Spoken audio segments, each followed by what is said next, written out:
The famous geothermal chimneys in Eyjafjörður, one of the undersea wonders of the world. 2 are a towering 45 meters tall and the third smaller. Of the 2 taller ones, the higher is only 15 meters below sea level. Hot water streams from them at a temperature of 75 degrees centigrade and at a probable flow of around 100 litres per second. The columns have formed over a long period of time. Minerals from the water are gradually deposited around the openings and build up to form the columns. Shards that have broken off and been examined are either light and porous like pumice or heavy and solid. Hot water streams from the towers and in certain conditions can be seen on the surface. When the sea is very cold and there is very little fresh water running into it from rivers and streams, we can witness a very unusual spectacle.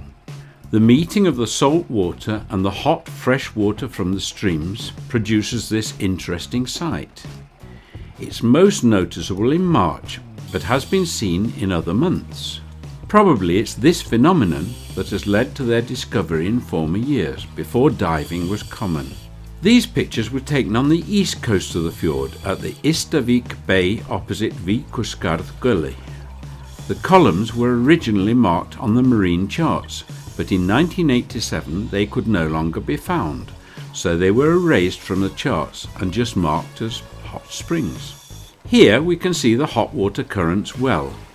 In 2005, the explorer Robert Ballard famously described the geothermal columns' lost city at a depth of 2,700 meters on the mid-Atlantic ridge.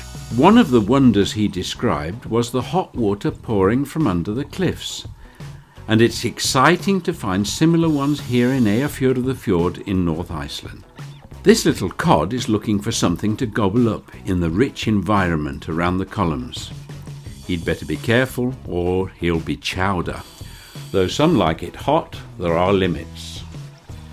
In May 1997, the biochemist Jakob Kristjánsson hired the German exploratory vessel Poseidon for one day to search for the geothermal columns, and there was a submarine on board. They were unable to find the columns from the ship, so they decided to try their luck from the submarine. On their way back to the surface, they spotted a cliff at around 30 meters depth. A newspaper article written by Jakob caught the diver Erlendur Bogason's attention. He summoned the ship owner Árni Halldórsson to set sail for the area. Sure enough, Erlendur found them. Since then they have, along with the Arnarnes chimneys close by, become the first natural wonders to be protected in Icelandic waters.